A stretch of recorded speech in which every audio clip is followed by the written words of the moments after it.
Un club sans histoire.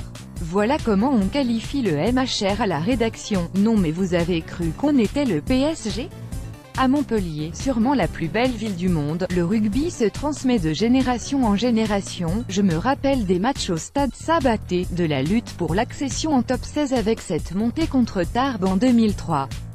Et la plus belle page de notre histoire reste sûrement ce titre de challenge européen en 2016.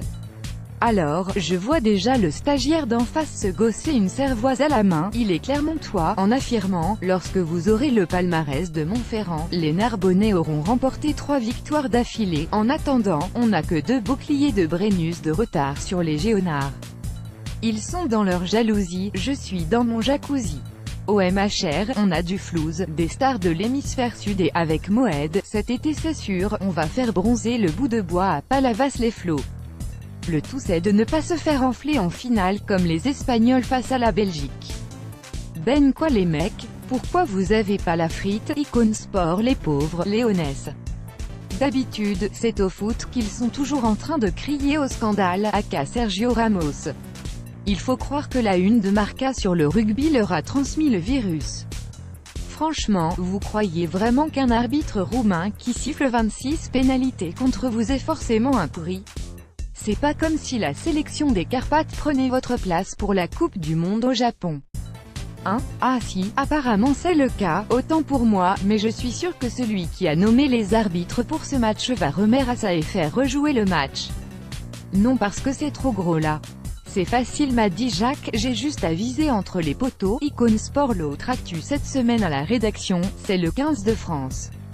Non, je ne critiquerai pas François Trinduc, foi de Montpelliérain.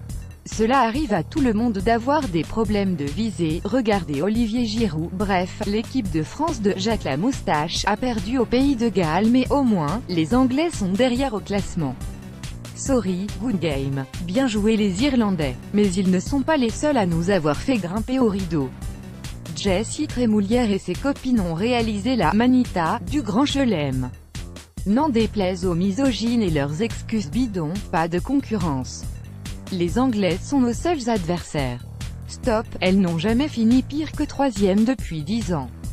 Les filles entraînées par Annick Hérault ont livré plus de jeux en un match que ne l'ont fait Basta et compagnie sur l'ensemble du tournoi. Aujourd'hui, elles semblent en mesure de rivaliser avec les Néo-Zélandais sans prendre une gifle.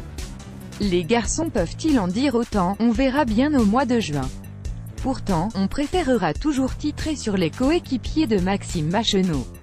Dommage